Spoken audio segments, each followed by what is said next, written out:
today with Mr. Manish Gupta from Indian Railways and all of you to discuss and identify solutions for railways to go forward with its procurement for renewables. USAID, just a brief background, has been working with the Government of India on several clean energy initiatives. And one of the primary initiatives which we worked on was Partnership to Advance Clean Energy Deployment, which ran until 2018. And as part of this program, which we also call as Space D, USAID worked with Indian Railways in its strategies for deploying rooftop solar across the railway stations, making the railway stations net zero. But in that discussion, what we also identified, the major demand for railways energy comes from traction load. And that also provides a huge opportunity to look at wherein the traction load can be run on renewables or clean sources of power. That is where the discussion started. And we extended that program as part of the second phase of the Phase D program, wherein we again reach out to Indian Railways and they kind of accepted this partnership to work again on some of the next generation issues and challenges what we are facing. And one of the challenge which we have started facing in India at that time was while India has done really well in terms of reducing the cost of renewable energy through auctions, it has reached a level where further reduction may not be possible. These reductions has happened at the level of the generation side of optimization, whereas increasing penetration of renewables is starting to create challenge in terms of its disintegration, which means the system which is taking up these renewable power, whether it's distribution companies or entities like railways, they have to make sure that the renewables are integrated in a manner that it doesn't cost much. And increasing more and more penetration of renewables also increases the cost of system integration of these renewables. And that is where the concept of system-friendly procurement kind of emerge. We came out with a white paper in 2019, working with SECI and other stakeholders, and I'm sure a lot of stakeholders in this group have contributed to the discussion. But that was not just unique to India. The world is also going through this vision of looking at system-friendly procurement, because we know that renewables are variable, and if we really want to take the benefit of least cost renewables, we have to ensure that we are also optimizing its procurement in the best way. And in that context, this white paper gave a lot of insights. I will not get into the details, but it kind of pointed to some of the trends in the world, and some of them are like the time-based incentives or penalties, wherein the procurer identifies its requirement and asks the project developers to supply that power based on different time zones. And then it can be either incentivized or kind of ensured through penalties.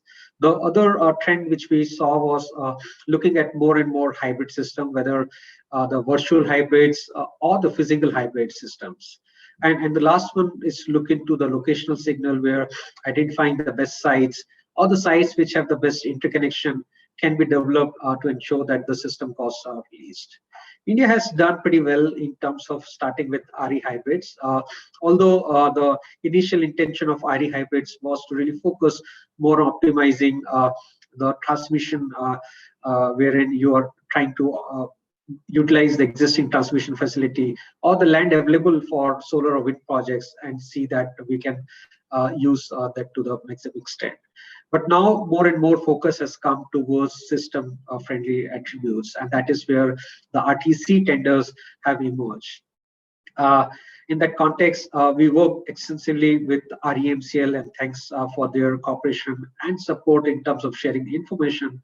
We were able to identify the best strategies through which railways can procure power in the RTC mode. And today's meeting is to really share some of those initial thoughts and get your feedback. But overall, one thing which I would like to conclude with, which came out very strongly in this white paper, but also from the global experience, is we are changing significantly the way these new tenders are going to be designed and implemented, which means all the stakeholders have to be really kind of aware of what these changes are. These are not the traditional megawatt tenders where everybody, project developers, investors, and other stakeholders are pretty much aware of those things. These are going to be really complex. Each tender will be different from others. So one should be able to identify the risk and benefits of these kind of differences in different tender designs.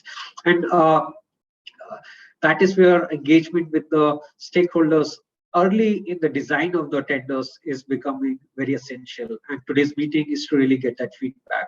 I'm really glad that today we have three very important stakeholders in this room: project developers, traders, the power traders, as well as the investors who will be very critical to see that these tenders which Indian Railways is planning to come out with are successful. So with this, I'll just close my remarks and I look forward to the discussion. Thank you very much. Over.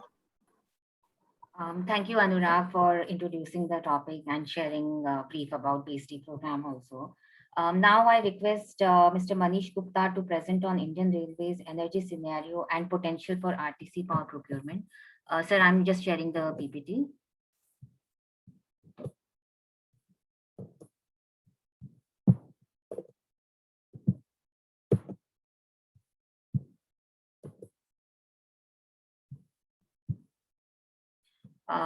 Over to you, Mr. Gupta.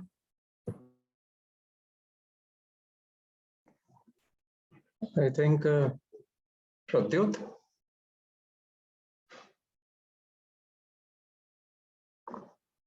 Is Mr. Pradyut available? Yes, yes, sir.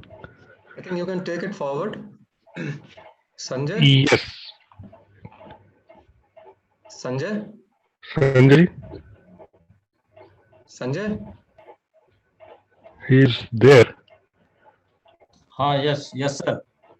Let me introduce Mr. Sanjay also. Mr. Sanjay Singh is General Manager in REMCL, and he's looking after open access as well as the power procurement options for the railways. He helped REMCL basically is an assisting wing for the railways for procurement of renewable energy as well as open access.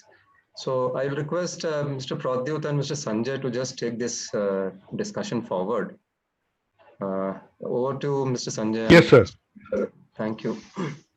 Yes, sir. Thank you, sir. Thank you. Yogita, next, please. Yes, so everyone, I'll quickly outline the presentation or discussion context, and then Sanjay sir can also pitch in. We'll briefly talk about the power demand supply scenario of the traction loads of railways, and then why Indian Railways is exploring the concept of RTC power, and what could be the major scope of work for the RTC developers when they come and bid for these tenders that the railways is planning. And we have some open questions for developers which railways wants answers to. Next slide.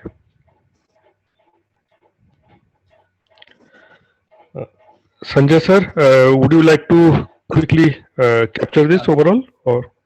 Definitely. Yeah. Actually, the purpose of this meeting, stakeholders meet, that has already been explained by Mr. Manish Gupta.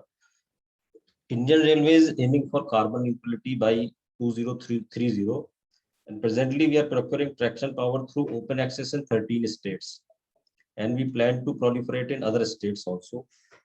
As far as the present status goes, we are taking power under open access in approximately 13 states. The present consumption, annual consumption, is around the level of 1350 megawatts, and we expect that this shall grow to 1800 megawatts by the year end, and the total consumption shall increase to 2300 megawatts by 23-24. These assumptions are based on the projected electrification. As of now, around 70% tracks are electrified. To be exact, around 45,000 RKM out of 65,000 route kilometers over Indian Railways. So once these electrification is completed and we get open access in other states also, our projected requirement shall be to the tune of 2300 megawatts.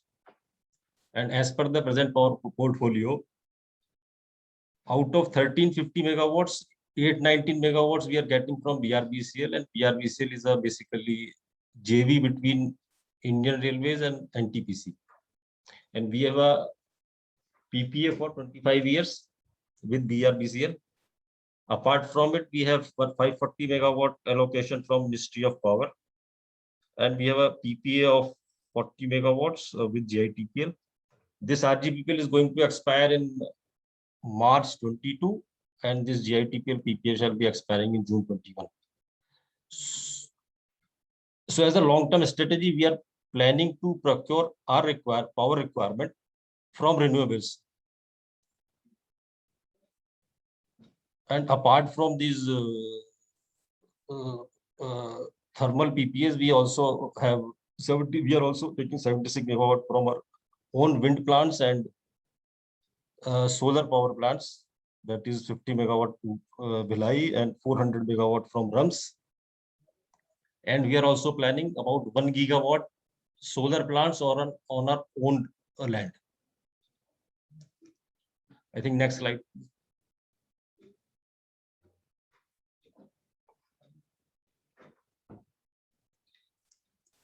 I think this we have slightly discussed.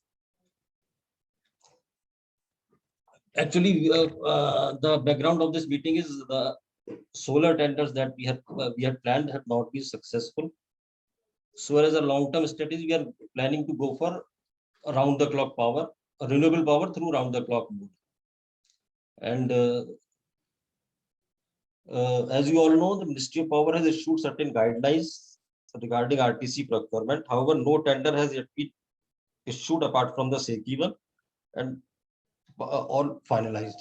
So based on our experience of our solar tenders, we intend to procure 150 megawatt this RTC tender on a pilot basis.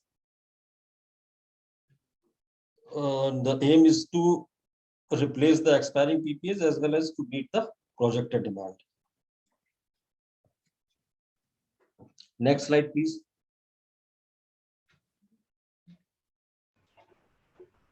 I think Pradeep, you can carry from here. Yes, sir. Yes, sir. Yes, sir. Hello, everyone. Yeah, so for the RTC power procurement, Ministry of Power and MNRE, they have issued guidelines and they have modified those guidelines, also brought out amendments. So as per the latest amendment, there are certain clauses or sections in the guidelines which if Indian Railways wants to procure RTC power, we have identified those sections where deviations by railways is needed, and then we would request your feedback on those, which I'll come later. So regarding the technologies allowed in the guidelines, all RE technologies are allowed, but they have specifically mentioned wind and solar. The guidelines mention wind and solar with or without storage. Now the energy input for storage has to be from wind and solar. Now, for railways, the deviation that one would ideally seek is open all other RE sources as well. For example, hydro could be one of the input sources in the mix. Non-RE technologies, again, for multiple sources, fuel sources, IR would like to have some deviation.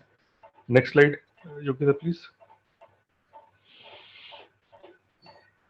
Now, the guidelines mention that the RE projects, new projects have to be developed under these guidelines. However, we would be interested in procuring from existing RE projects also. So this is again a deviation. For non-RE projects, spare capacity either fully or partly from existing plants, thermal, could be taken up. IRA does not have any objection to this. Change in projects is not allowed once that commitment is made. However, IR is open to allow change in projects for non-RE components. And the minimum project size that has to be bid under the guidelines is 250 megawatt. However, there are certain exemptions. IR's initial pilot, because this would be a pilot procurement for Indian Railways, it's 150 megawatt. instead of 250. Next, Yogita, please. The guidelines mention a minimum RE percentage of 51% on an annual basis, and the balance from non-RE. However, keeping in mind IR's 2030 target of becoming net zero, this condition might be, or the minimum base level for RE, IR would be highly comfortable if this is increased.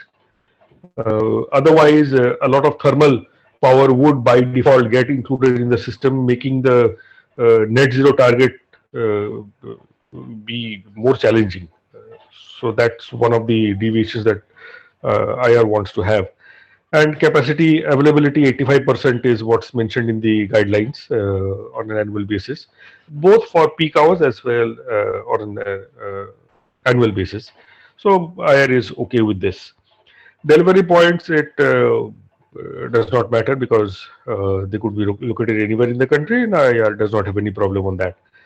The guidelines mention the PPA duration of 25 years. However, we are open for anything lesser than that also, as long as the price is competitive. And sale of surplus power, IR is open for sale of surplus power to other parties for both RE and non-RE projects. Next, Yogita. Now, the commissioning deadlines that have been mentioned in the guidelines are for projects up to 1000 megawatts, 24 months, and for bigger than 1000 megawatts, 30 months. However, it also mentions that the procurer is allowed to reduce timelines for commissioning based on their requirements. Now, the requirement for IR, at least for this pilot, and this is just the pilot, if it becomes successful, then long-term procurement on this route would be taken up, as Sanjay sir mentioned about the overall targets under the open access. So IR is looking for shorter gestation periods in the range of 9 to 12 months. And part commissioning is allowed, both under the guidelines as well as IR. Next. Now, against these issues that have been highlighted vis-a-vis the guidelines, there are certain questions that we want to pose to you, the participants, and these are the questions. Can the supply from RTC start within 12 months of signing PPA? If yes, what clauses in the MOP guidelines need to be relaxed? If not, what will be the tentative timelines? What minimum RE percentage can IR mandate? What will be the potential impact on the tariff if we increase the minimum requirement from 51 to some higher percent? Having long-term commitment to thermal power plants is both expensive and detrimental to IR's carbon neutrality target. And IR is open to allow procurement for short-term sources, especially for the thermal share. Will allowing such flexibility help in reducing the cost of power as well as thermal component? And what types of clauses would be required in the RFP to allow the flexibility, like allowing traders to be part of the consortium? IR is also open to allow RTC developer to procure power from IR's BRCL power plants to address the intermittency, because the 900 megawatt is available. Would this help the RTC developers? If yes, how and what type of clauses will be required in the RFP to allow this? Yeah, so go back to the questions, I think. Yeah, so I would like to throw open the floor to discussions, but Manish sir, if you can pitch in now. Yeah, I just would like to just comment that these are our initial thoughts, because this RTC is itself, as far as India is concerned, is in a very infancy state.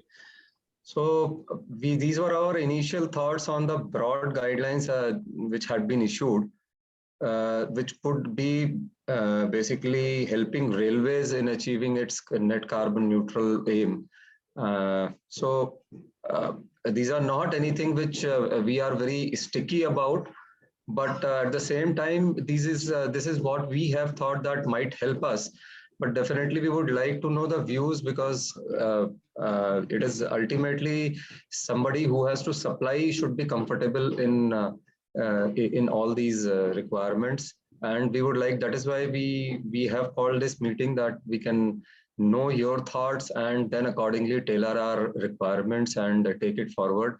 Because I would like that this initial tender that we float remains a successful affair.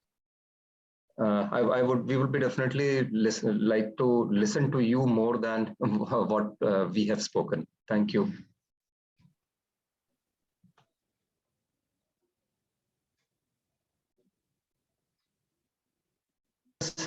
I would request the stakeholders to please respond to these queries, and means it is a very freewheeling discussion. There is nothing so formal in it. We just would like to hear your thoughts so that accordingly we can develop out our tender documents and take the things forward. So this is Naveen from Sterlite Power. I would basically like to understand, when we say RTC, are we basically leaving the floor open for again wind, solar, hybrid, and then no use of storage, or are we essentially saying that that Indian Railways wants more schedulable and more reliable power, and therefore storage would be a compulsory part of it? So if that clarity can be given, I think that would the bids would be, I mean, it would be easier to frame the bid.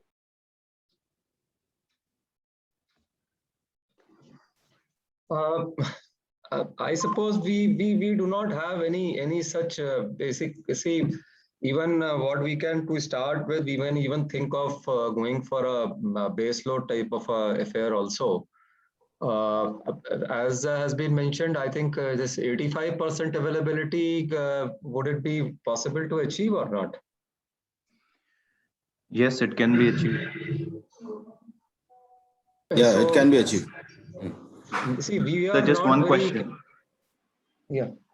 Yeah, one question. When you have a clear aim of achieving carbon neutrality, any particular reason that you are still allowing thermal to be part of this no, tender? see, we would be very happy. That is what we have already mentioned in our presentation also, that we would be happy to go in for a major part of it as renewables. Now, when we were seeing the guidelines which have come, wherein it has been mentioned as 51%, and that is why we have mentioned that we would be liking to go in for more of renewables into it. And we have no issues as far as means a hybrid, whatever way you want to give. That is basically the spirit of the RTC tenders, that you can define it, but I think we are open to, we can be open for any type of this thing. Just one more question. This power will be on ISTS lines, correct? Yes, means we can, means it can be given on ISTS. Yes. Okay.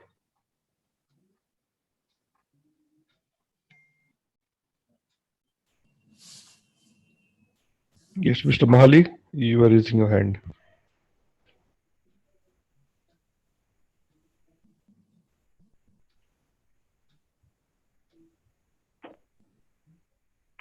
See, no questions can be that you are very clear on the process which we have told, or there is the complete non-clarity.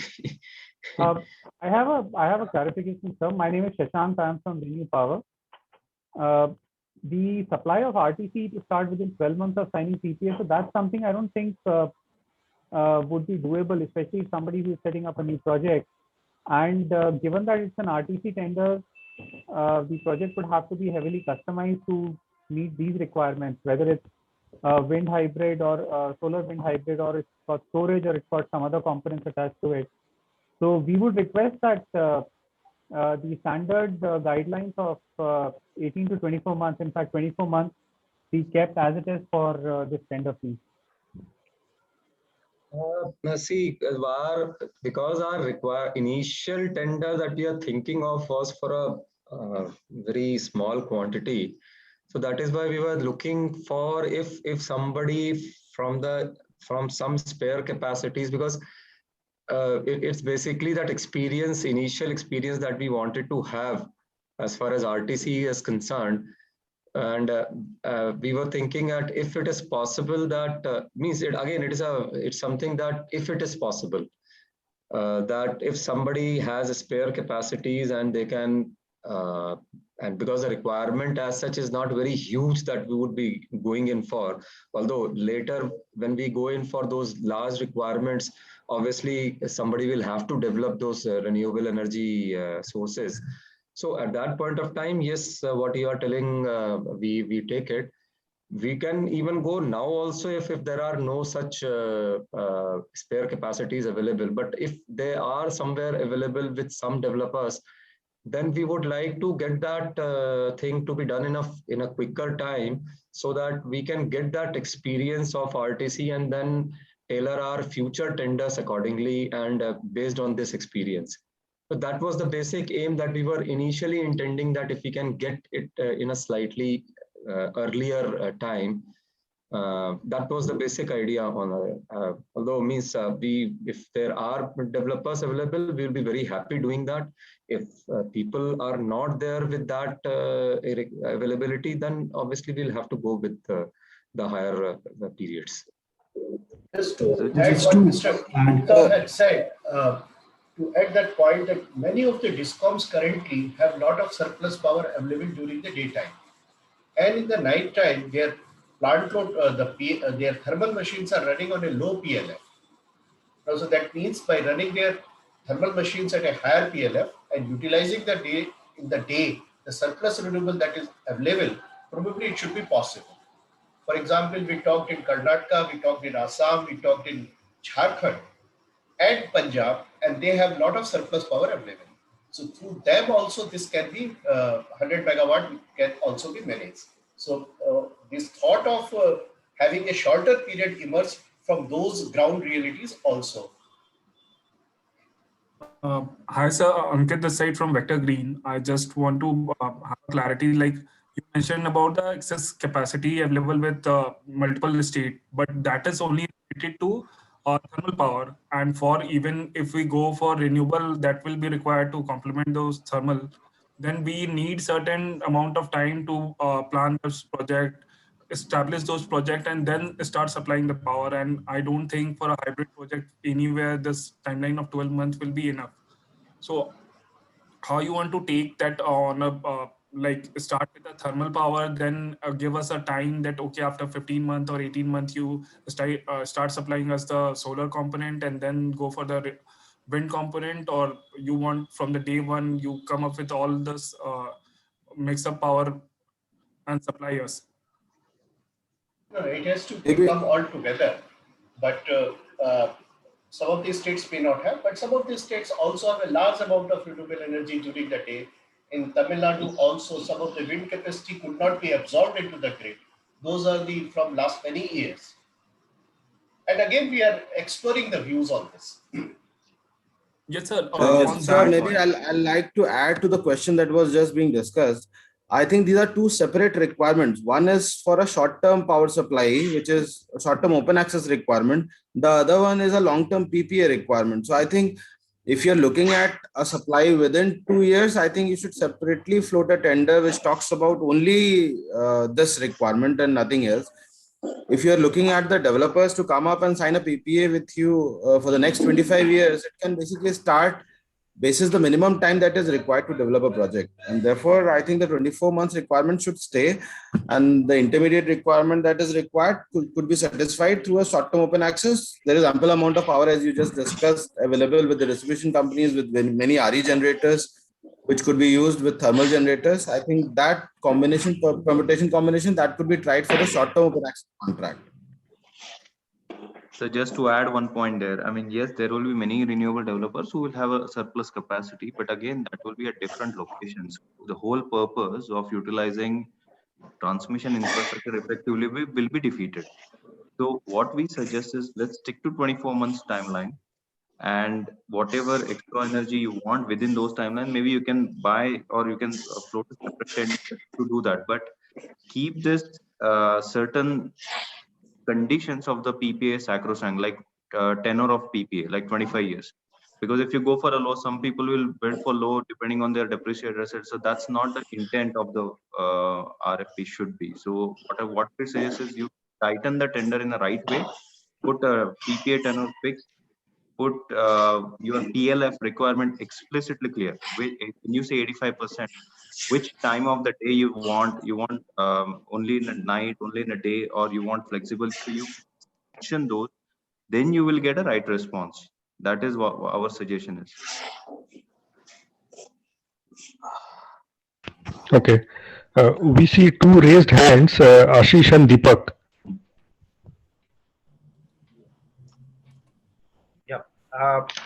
I have one question that wanted to understand your thought on what PPA duration you are looking at, number one. And number two, the MOP and MNRE competitive guidelines you were talking about, that Section 63 of Electricity Act guidelines are probably that doesn't apply squarely on railways, because that procurements are being done by distribution companies, and railway being a deemed licensee, probably that will not apply to them. So with these, how you will be conducting or inviting the tenders if that guideline doesn't apply on railways, and what PPA duration you are looking at? So these two questions I do have.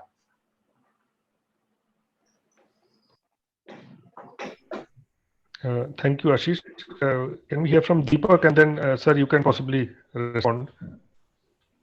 Hi, good morning. Thanks for all of us in this forum, and actually very clearly putting out, I would say, and I'm from ReNew Power, by the way, just as introduction. My colleague Shashank also spoke a bit earlier. Whatever presentation was just made by Railways team, I would say, I think a lot of issues have already been thought through. So compliments to the railway team to really think through. And in fact, it seems that the learnings from two processes that have happened in the country so far. So there was one RTC1 bid by SECI, for which the tariff has been emerged and sale of power is happening. And then the second learning is from the guidelines have been issued by Ministry of Power. And I would say it's still a little bit fluid. Guidelines are not final. And if you closely look at the most recent amendments to the guidelines, some of the things that you have captured have already been taken care of. For example, now guidelines have already allowed use of multiple fuels, which was sort of, when I say multiple fuels, between multiple fuels, not in the same bid. So that has already been done to some extent. Now, whether those are good things or bad things, it's a matter of debate. And therefore, maybe what I can do is, if you allow me, Pradyut and Mr. Manish, if that's okay, I'll take 3-4 minutes with you to lay out. Okay. So, first is that my understanding is that railways want to achieve carbon neutrality goal. You want to go for as much renewable energy as possible. So to that extent, the mandate or the goal of going for 75%, I would even say anywhere between 70 to 80% is a good number as a minimum requirement for the tender. And that is squarely possible. And again, this is a clear learning from RTC1 bid conducted by SECI, wherein SECI actually asked for 80% minimum PLF to be achieved, CUF to be achieved on an annual basis. And there are huge penalties if 80% is not achieved. And that has to be done only and only through renewable energy plus storage. So if 80% annual CUF is possible only through renewable energy and storage, the only difference between two bids is that probably railways care about schedulability. And I'm using the word probably because I didn't hear that. In the, but because you have used MOP guidelines as the base case, which do care about schedulability, to that extent, I'm assuming railways care about schedulability. But if you are not as much concerned about schedulability in this first tender, then already there has been a learning in the country, at least till the bidding process is concerned, and there was enough competition, and there is a very good tariff that was achieved in that particular tender. But then if you care about schedulability, let me come to that stage as well. And if some project is already committed to achieving 80% annual CUF, then by purely virtue of allowing markets as well to balance and bring it up to, let's say, 100% is a very good way to look at it. Because maybe what will happen that initial 3, 4, 5 years, markets can play that balancing role. And I can see that there are participants from exchanges as well on this forum and other IPPs as well. So markets and in fact, Railway in its presentation covered that they're open to allowing short-term markets or whatever markets as a construct. So I think that's a very good idea. You can probably go to 75% annual minimum RE requirement and allow remaining 25% to be met through absolutely any source across the spectrum. Ideally, railways should not care what source is being used. You can rather focus on very stringent tender conditions to ensure that you get as outcome what you want, which again, I'm iterating 75% annual CUF from renewable energy, 80% availability during or 85% availability during peak hours and off-peak hours both. So if you just focus on those outcomes and not care about what source, can please someone be on mute? What source does the bidder use to meet remaining 25% on annual basis? Then you can achieve a very, very reasonable tariff. And in that construct, why should railways take the risk of any fuel escalation? In fact, you should put that risk onto the bidders and let them take a commercial call. Maybe you can give a fixed escalation somewhere between 1.5% to 2% per annum, irrespective of whatever fuel is used, so that there are enough incentives built into the ecosystem for such developer to keep on adding more renewable energy and more storage if required at later stage to increase that minimum 75% CUF from renewable energy, probably to 100% 5 years down the line, 10 years down the line, 8 years down the line.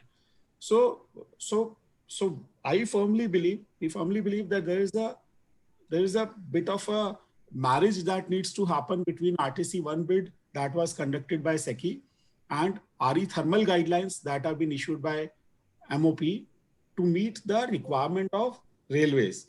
And I think this entire group of 80-90 people that is on this call, each one of us, but I can certainly commit on behalf of ReNew, we are happy to work with your teams to provide whatever data is needed, whatever inputs are needed, whatever learnings are needed. We happen to be the sole winner of RTC 1 bid of SECI, in which we are committing to supply 80% annual CUF from renewable energy alone. And already we have sort of interest for 300 megawatts out of 400 megawatts of power that was sold, that was bid out for. So we are happy to work with your teams and Railways team and your advisors and USAID to really whatever we can and whatever learnings we have had in that process. Thank you. Yeah. Hi, this is Abhishek Tyagi from Adani Power Limited. So as our friend from Renew Power has said, that this tender is a very nice tender and the conditions should be very stringent. So we believe that the tender condition being railway, they need a RTC power that to 100%. There should not be any normative availability of 80% or 85%. There is no peak and off peak for railway. So the tender should clearly state that they require round the clock 100% power. So whatever they want to fix it, the percentage of renewable and the other sources, which can be decided by the railway itself, but 100% power should be required by the railway. And escalation can be given as per WPI, which is already there in the DBFOO documents published by MOP. Thank you very much for the response. Sir, good morning, everyone. This is Shatanshu from Greenco. So, sir, if I may have 2 minutes of yours, please. So I think there are 2-3 things which you possibly need to think through while you issue this tender. So one is, as I see your current, and I'm assuming that Indian Railways demand is largely flat demand, RTC demand as we call it, essentially flat line for the entire year. The traction demand would largely be so, is what my assumption is. Now, in light of that, sir, if I look at your current supply profile, you already have around 1000 megawatt from that NTPC JV that you have, which is a coal-based plant. Now and there's some more capacity, some short-term tenders that you have, plus some amount of RE capacity which you currently have. Now, I think going forward, given that your objective is to turn green, I would presume 100% green, you anyways have roughly 50% of your supply coming from coal-based sources. So any incremental procurement, to my mind, should be 100% RE unless you will remain far from your ultimate goal. That plant of yours, 1000 megawatt, to my understanding, is fairly new. So that is going to be there for significant amount of time. So this RTC procurement that you're looking for, you should look for 100% RE. And I think, I mean, as some of the participants also said, that is doable in Indian context. I mean, there is no particular reason to assume that that is not doable. So that is one, sir. I think that's how possibly a tender should be looked at. In terms of your power supply conditions, my submission would be, please be very specific how you define it. There are a lot of ways these numbers are being defined currently, 85% availability on annual basis, and so on and so forth. I think as the other person just said, given your demand is flat, you would want to have much more granular control on the availability commitments. So possibly you should look at hourly supply commitments or monthly supply commitments. Third is, I mean, unlike other discoms, to my mind, Indian Railways will have limited balancing sources. So that's all the more reason that you ask for a really firm supply profile. And accordingly, you should ask bidders to do a project configuration. In terms of, sir, your 12-month requirement, I saw that word being pilot used. So this concept is fairly discussed in Indian power sector by now. I mean, there's already a 2500 megawatt bid, which is open for some time now. So, I mean, there is no reason for you to think that you need to do a pilot for RTC now. I mean, you can decide on your overall requirement and go for a tender at the very beginning. I mean, there is no need for pilot per se, and accordingly, you may possibly rethink this 12-month requirement. As someone said, it needs to be aligned with what the current bidding guidelines are, 24-30 months, which will allow people to design the project to your requirement. In terms of other things, I think it's broadly doable. And I mean, just by way of introduction, Greenco, we are developing significant energy storage assets in India.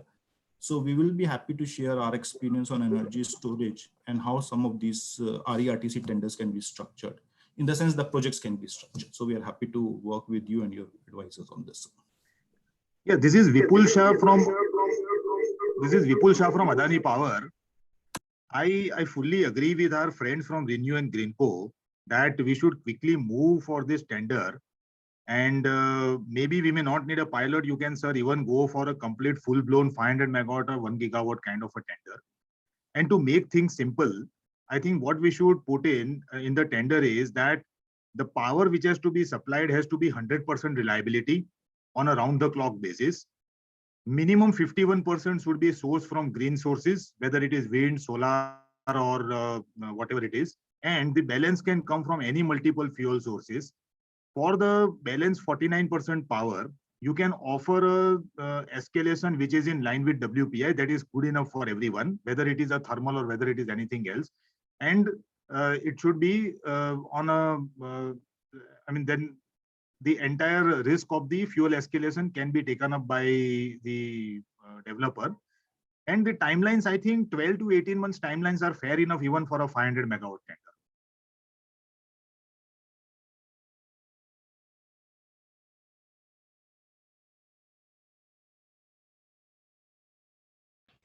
Manish sir, would you like to respond to these round of issues raised? I think Sanjay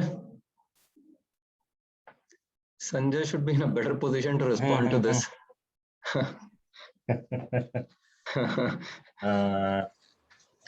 As far as load profile of railways goes, it is almost flat in most of the states. In few states, say like Maharashtra or a couple of other states, we have a slight variation in our load during daytime and night time.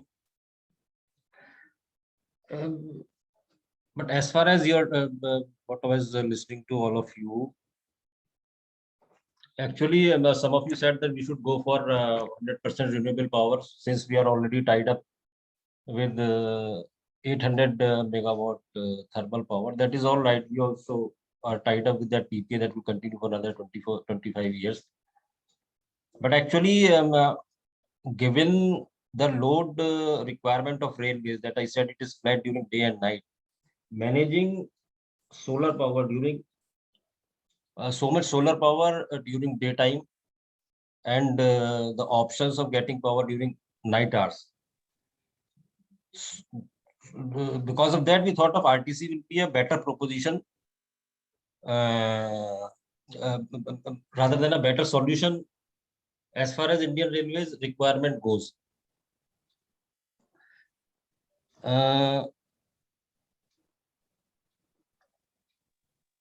And one thing more I would like to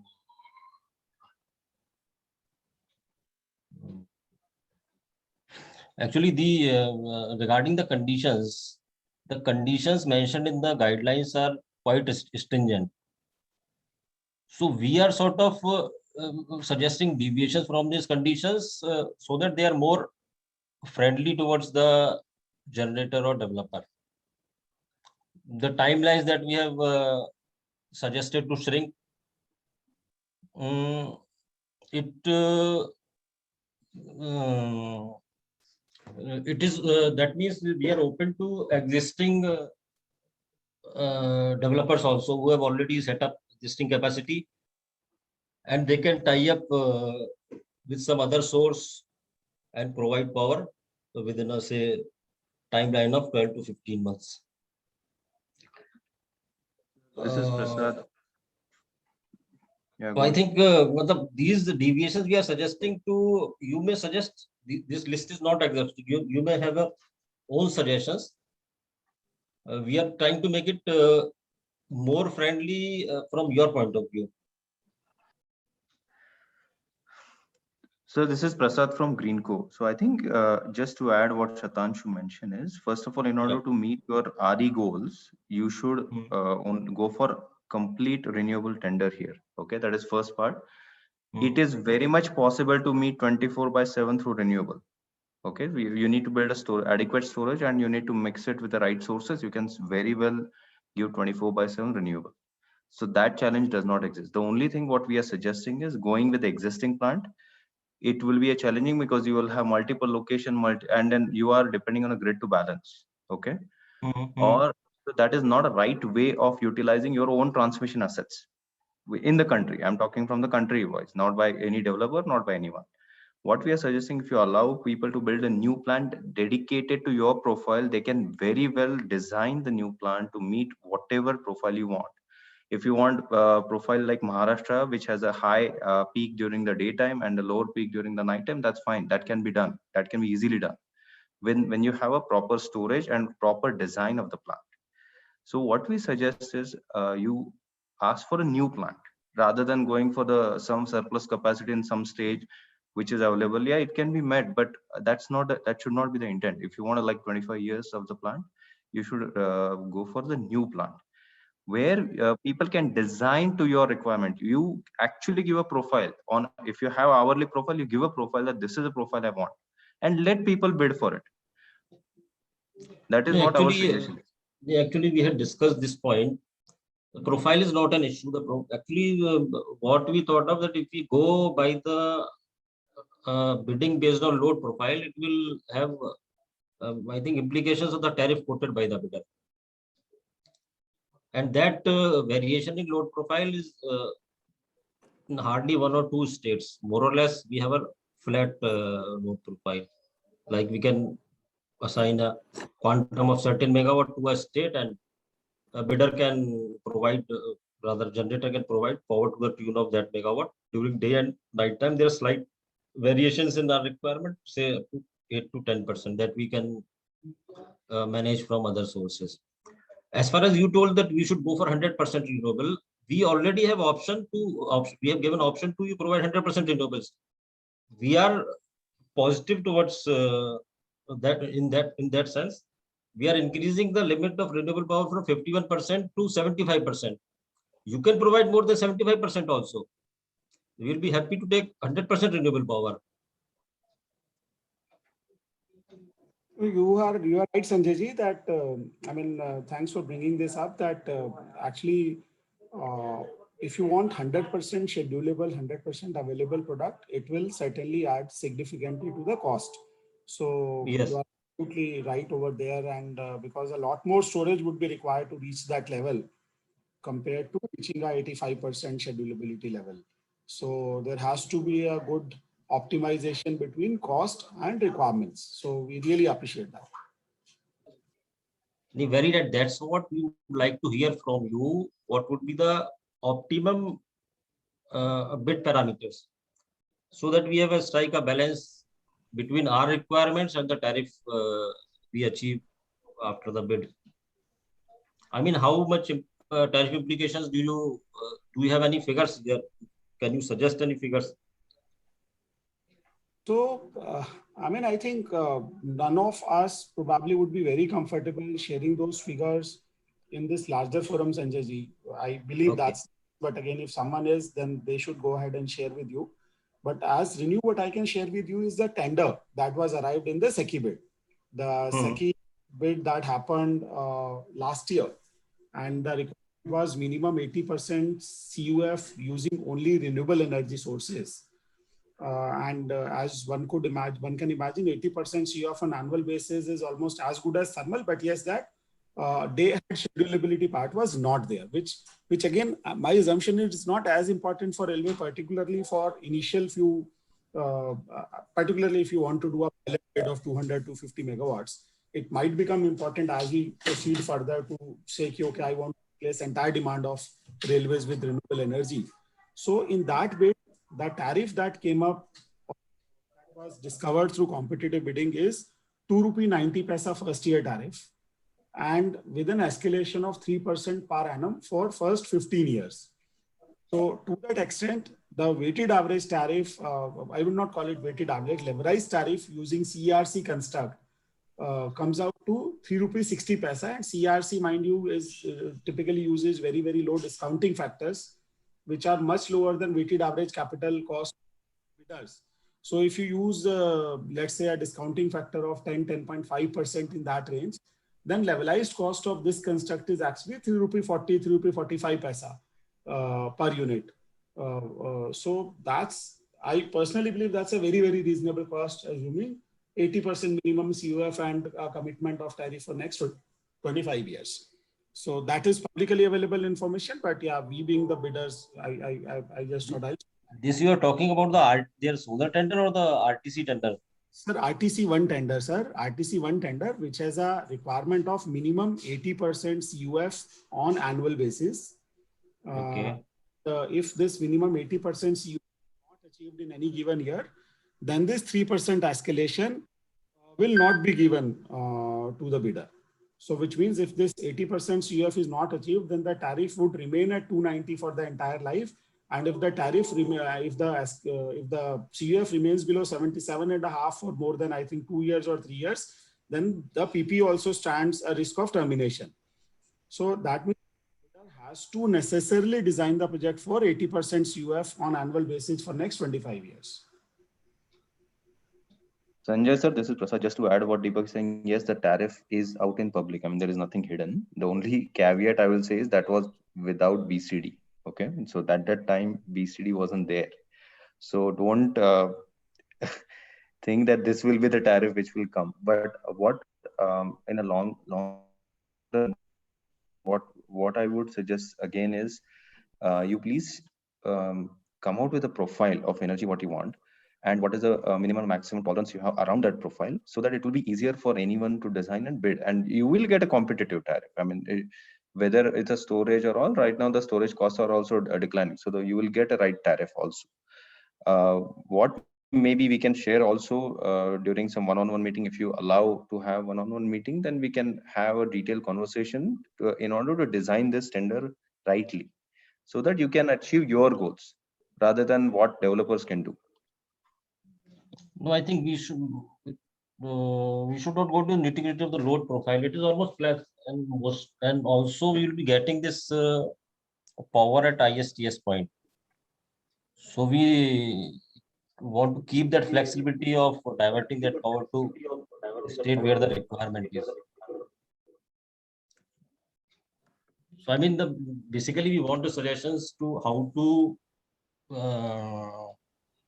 increase that quantum of say portion of renewable power from 51% and ahead, and to complete the project say within timelines of about a year or so.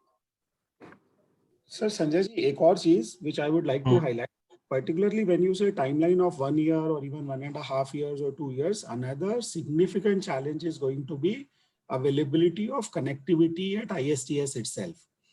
Because if you look at the pace of enhancement of ISTS in Rajasthan or Karnataka or even Gujarat, so most of the RE-rich states, any project that has been bid out in last 3 months can only come up online after 2 years, because connectivity itself and LTA itself is not available.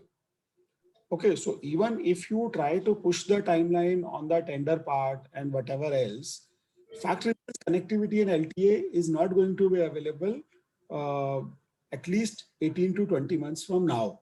So on one side, you will sort of push, and then people like us will probably put a bit of premium on that because you want early commissioning.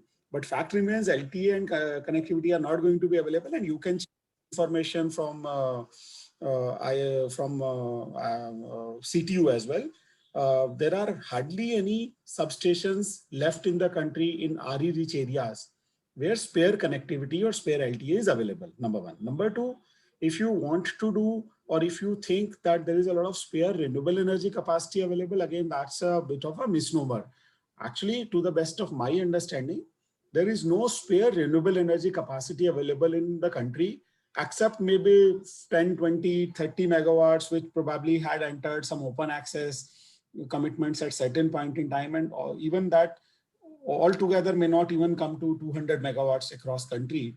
And even most of that would actually be connected somewhere at the STU level.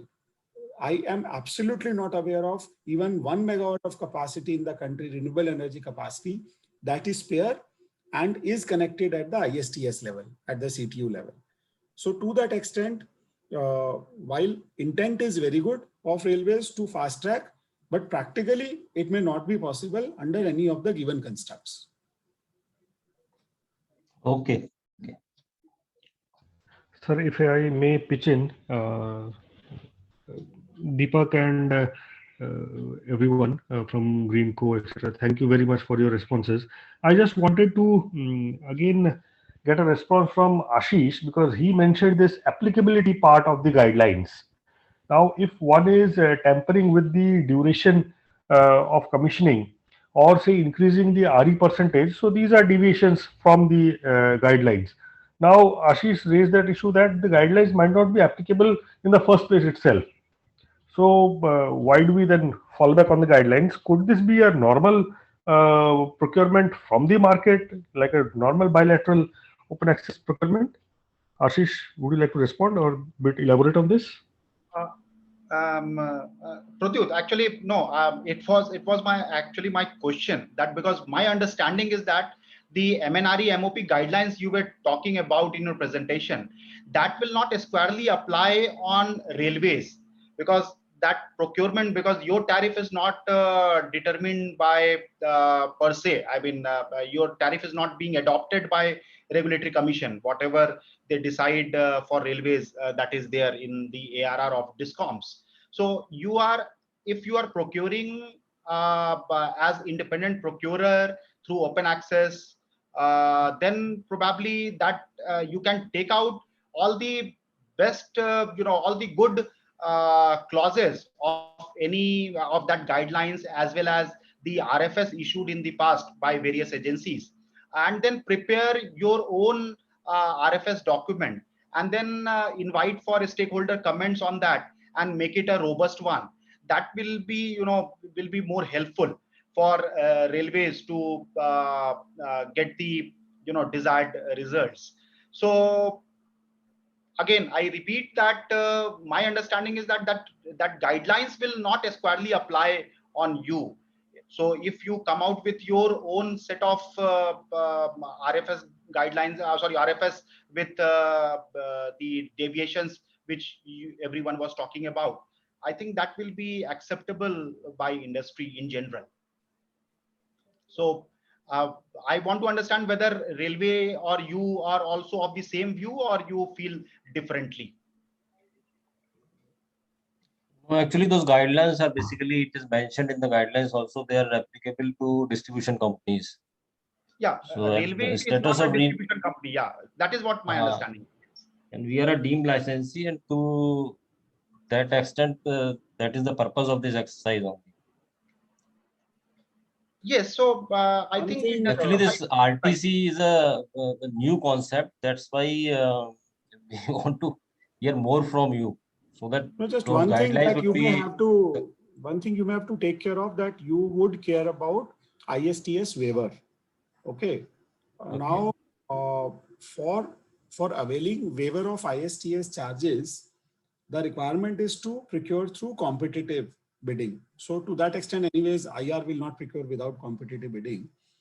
Now, maybe the team that is working on this probably would have to connect with CERC and CTU to check whether they would have any reservations on ISTS waiver if you do not stick to guidelines issued by Ministry of Power, because there is no point. And then if you have to stick to guidelines issued by Ministry of Power, again, there is always an option to go to CERC and get the deviations approved. Only thing is, it will be a long drawn process.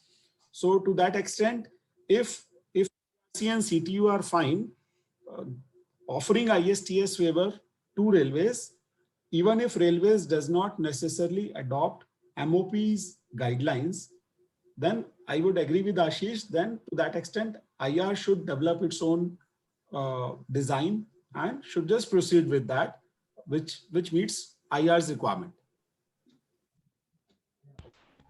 Thank you, Deepak, very much. Thank you. Sirs, sorry, I want to bring in Mr. Kundan from Tata Power Trading, because traders again would be quite ideally placed to meet such blended requirements. Kundanji, can you please respond? Yeah, good afternoon. I'm Kundan from Tata Power Trading. So I just wanted to propose that for these tenders, there should be a provision for allowing the traders, maybe as a part of consortium or to participate on behalf of the generators. We have a number of we have portfolio of generations including RE, non-RE, conventional sources, all those, and we have been trading in short term and medium term and long term. So with that experience, we can add some value in the product offering or in this competition, and we can give the power to the railways at the competitive price. And also with trader coming into picture, a provision may also be proposed by us that some provision in terms of the supply of power from any alternate source. Like for railways, the tariff is already decided during the bidding that this much these tariff at these tariff the power will be supplied from the RE or the conventional sources. And in case of any exigencies happening during the tenure of the contract, that provision should be there, which allow a trader to supply power or to meet the commitment to the railways from supplying the power from any alternate sources till those exigencies period avail. So these are the 2 points which I would like to propose here, which may add more competition or more flexibility in terms of bidding in this or supplying the power, RTC power in the tender. Okay, thank you.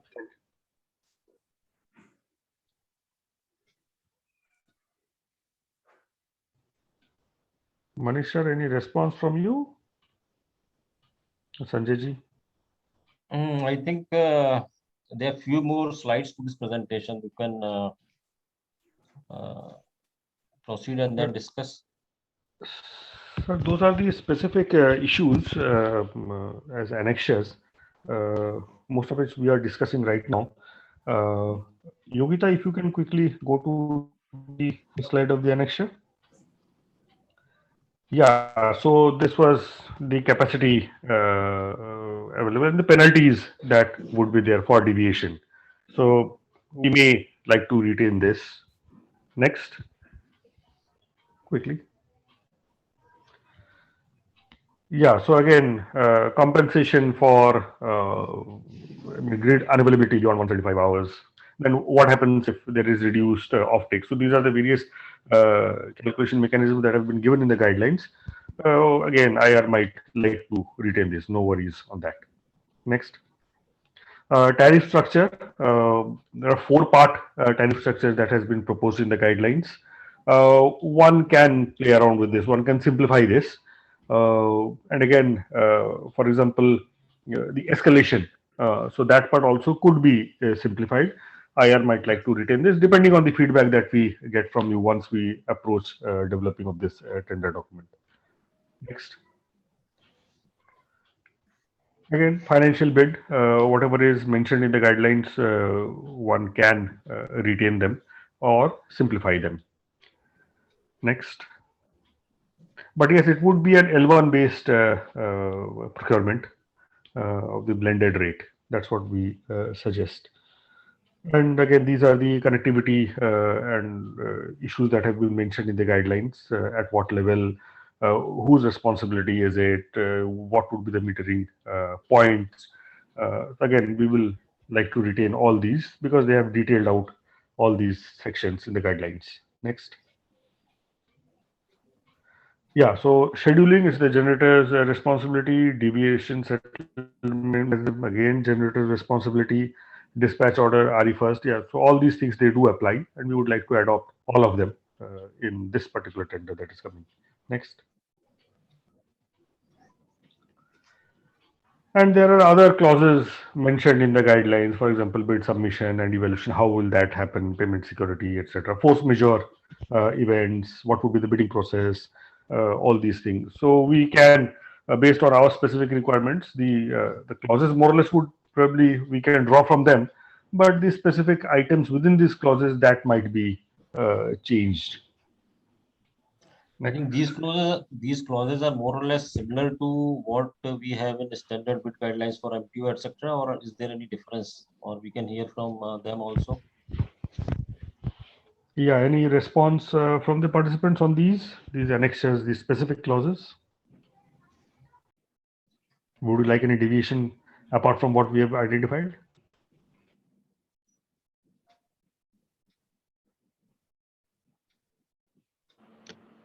On L1 thing, I think you will be going with bucket filling also. Am I right?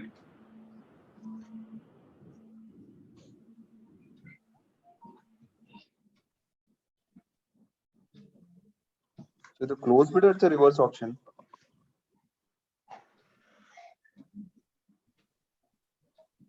Yeah, we haven't yet thought about this, Sanjay ji, whether we would be adopting a reverse bidding auction or this would be just a one-time. We shall discuss it over, I think. Yeah, so we are yet to decide on this, and we would like your inputs on that. What would be the better or more efficient way to capture I think the reverse best?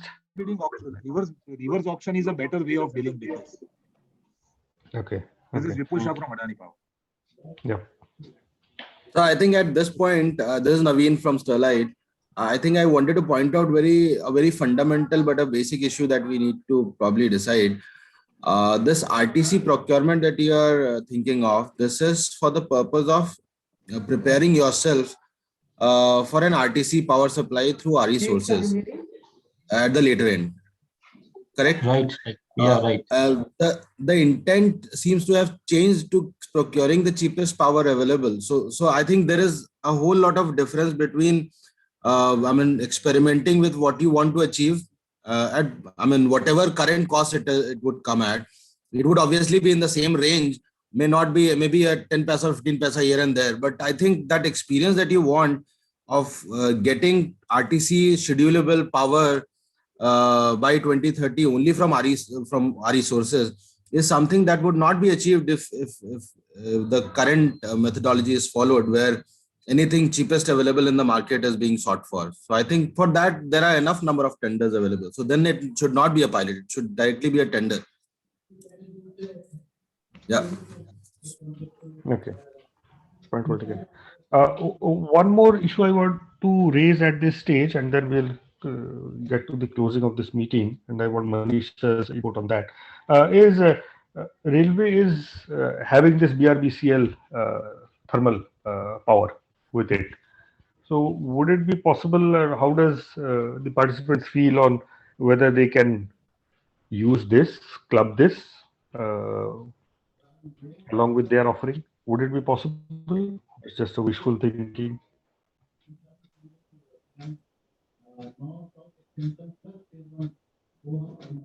So in which way you want us to club with them? As a I mean, part of suppose if consortium, or what exactly, or as a balancing? in order to meet the requirement, suppose 75% is RE, suppose, and the remaining is thermal, then can you tap BRBCL? Would it be possible or not? I mean, whether it can be done or not legally also is another matter. But can this be done theoretically?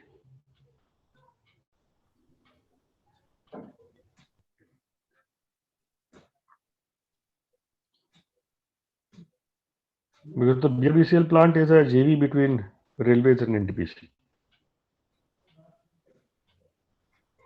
No, it is just an idea. We are thinking, because we already have thermal tie-up of about 800 megawatt. So can we use this power to integrate with this RTC?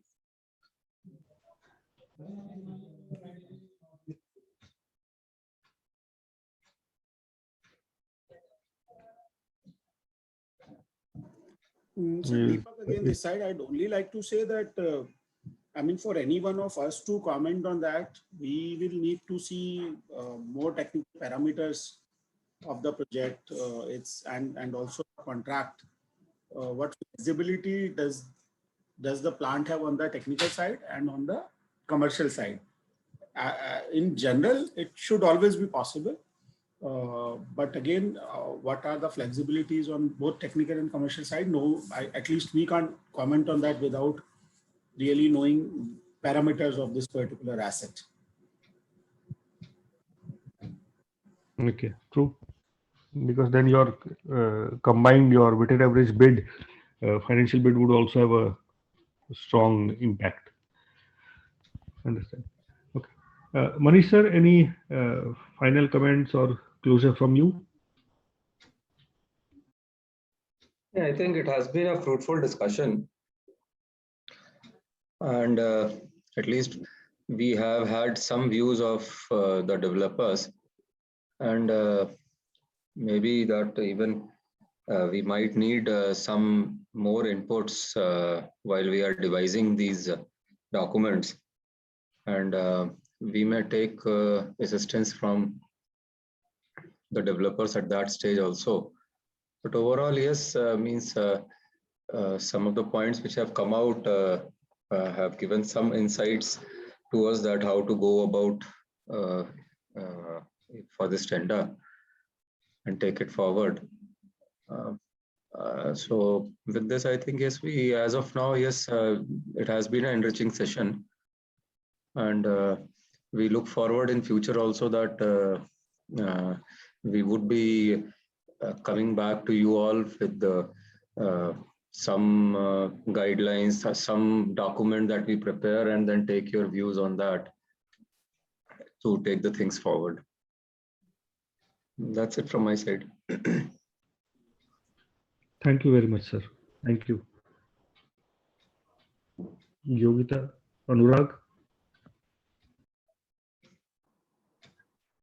So I just want to say thank you to everyone, and this was really, really interactive, and thanks for opening up and giving all the solutions and suggestions. And I'm going back today with a much more kind of a positive response in terms of the developer itself feeling that a higher percentage of RE can be achieved, and also at a cost competitive rate. So I think that should give railways a lot of comfort in going forward with this idea of RTC tenders. And as Mr. Gupta mentioned, we should be kind of then coming out with a more formal document of a draft tender or something like that for a feedback, so that we get a more direct and specific input to that. But overall, I would like to kind of thank everyone for your time. I think we exceeded by 20-30 minutes, but this has been a really, really helpful conversation. So thank you so much.